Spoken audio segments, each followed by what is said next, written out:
The Olympics, the pinnacle of athletic achievement where dreams are realized and champions are made. But behind the glitz and glory lies a harsh reality for many athletes: financial struggles. Despite their dedication and talent, a significant number of Olympic athletes struggle to make ends meet. The US Olympic team roster for the 2024 Paris Games will include more than 500 athletes, most of which will enter the competition in a financially precarious situation.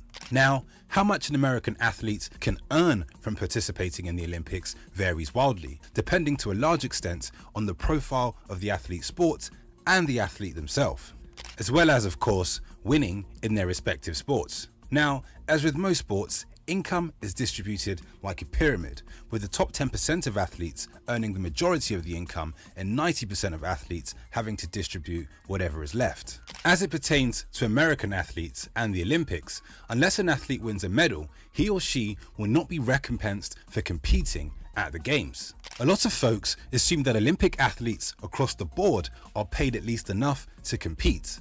The unfortunate truth, though, is that this isn't the case in many instances. While athletes may earn little to no money for competing, they have a long list of expenses to prepare themselves for the games. The most costly usually being that of coaching, nutrition, and recovery.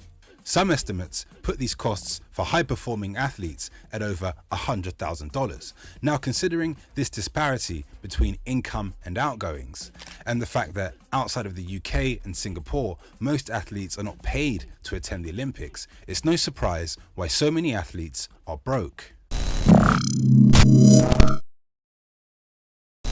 So, how exactly do athletes make money then? There are three main ways Olympic athletes can earn money. The first of which is through stipends. Athletes can receive stipends directly from the US Olympic and Paralympic Committee or from the groups that run the Olympic sports teams known as the national governing bodies. Some US weightlifters can receive up to $4,000 a month, while a fencing bronze medalist, Monica Aksamits, reportedly received a tiny $300 a month. This variation in income depends greatly on performance of the athlete and their ability to earn medals. The sport of the athlete will also determine the level of stipends an athlete can receive. In popular sports like swimming and gymnastics, athletes can receive more in stipend income. Niche sports tend to struggle in this department because they lack interest from the general public. Ultimately, sport is in the market of attracting eyeballs, and if a sport struggles to do this, it will generate less income. As a result, the athletes who compete in less popular sports bear the brunt of this reality. Now, the second way athletes make money is through sponsorships. In exchange for sporting a brand, an athlete can have their expenses covered by the brand. These sorts of arrangements, however, are usually reserved for the very best athletes and are typically performance-based. So winning will be required if you want to earn a large sum of money. For context, serial gold medalist Michael Phelps has earned over $75 million in sponsorship income. The vast majority of athletes, however, do not benefit from lucrative sponsorship deals. In fact, they may receive free gear, and that's about it. Sponsorship income isn't just dependent on performance, it's also based on an athlete's public profile.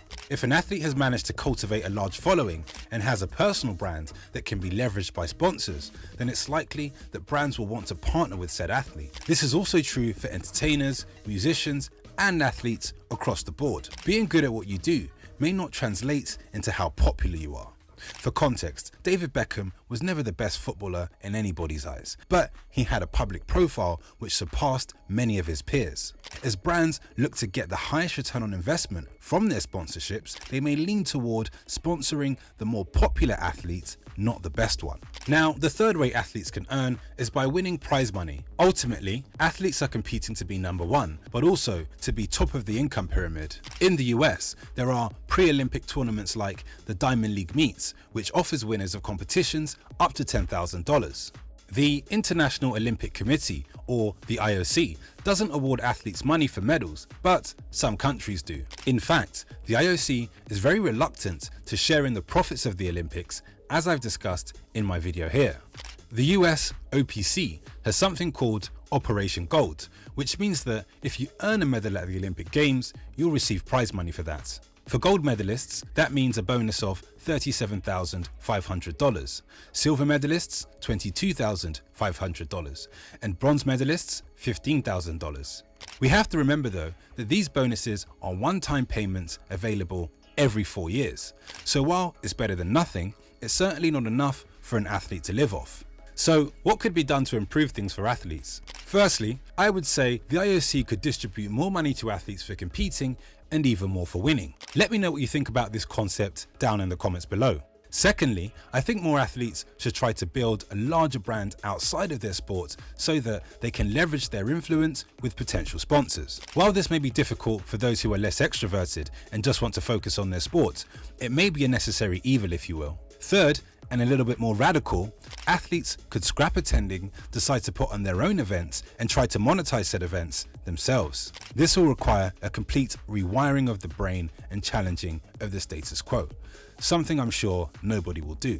Lastly, athletes can set up websites for people to donate to specific campaigns. Speaking of which, if you want to help the Olympic athletes overcome financial hurdles, consider donating to organizations that provide financial assistance and resources to athletes in need.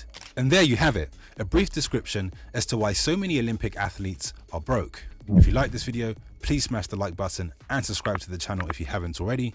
As always, thank you for watching. I'll see you in the next one. Peace.